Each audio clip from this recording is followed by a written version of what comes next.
नमस्कार। मैं सतीश राज Shirke, forward block party का महामंत्री।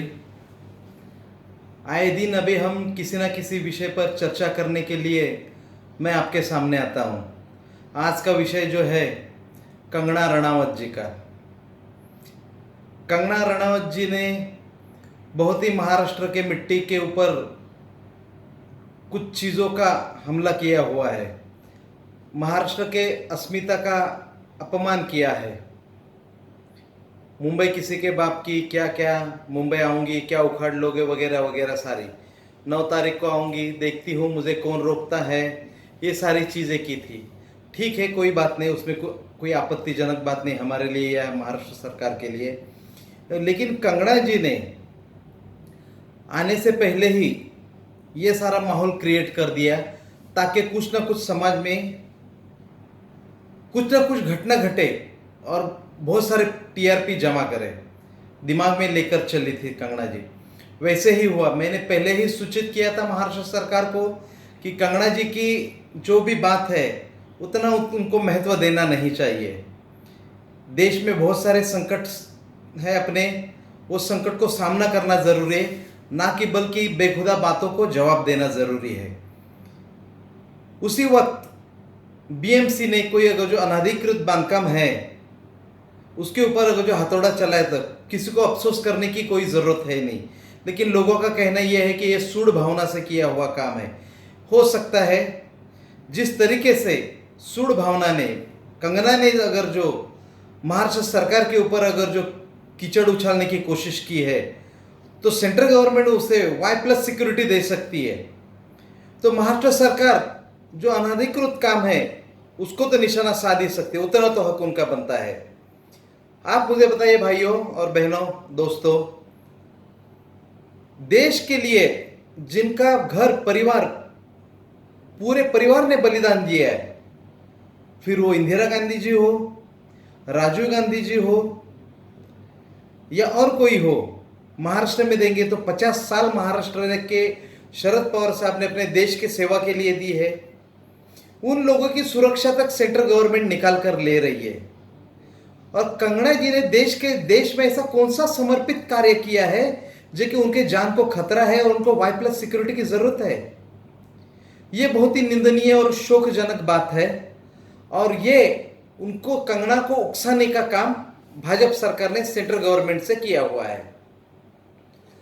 अभी अगर जो उनके घर पर हथौड़ा चला है तो उसके बाद तुरंत कंगना जी ने महाराष्ट्र के मुख्यमंत्री के ऊपर निशाना साध कर बोला है, उद्धव तुम्हें देख लूंगी, तुम्हें छोड़ूंगी नहीं।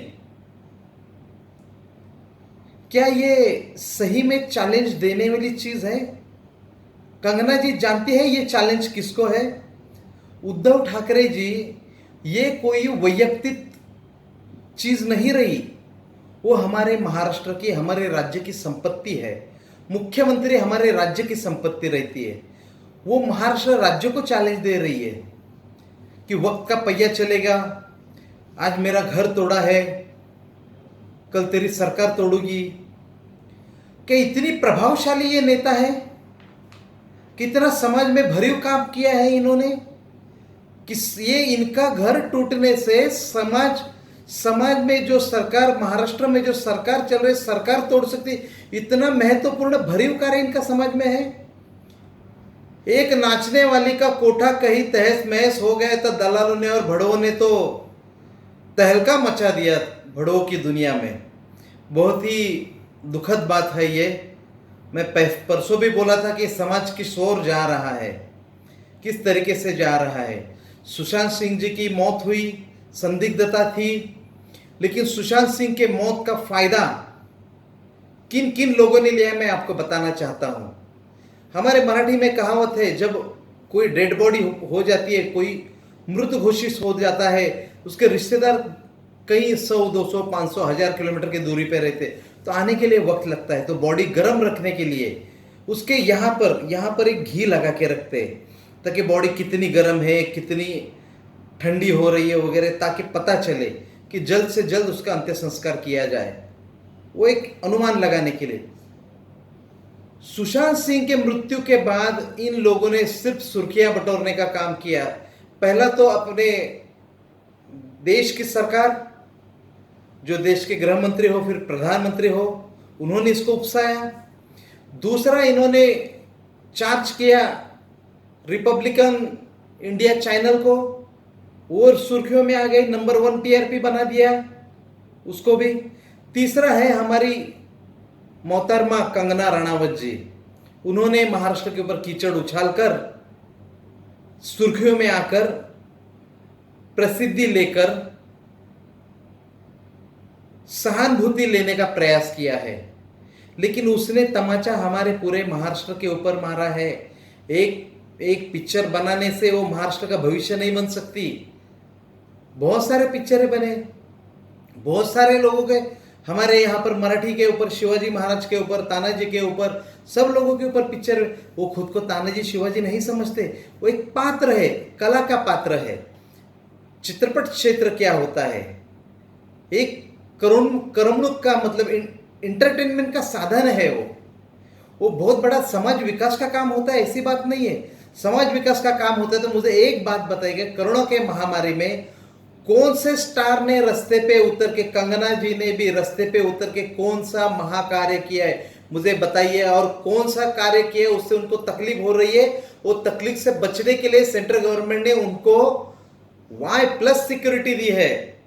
जिन लोगों ने देश को 50-50 साल दिया, उनकी तक सिक्योरिटी निकाल ली।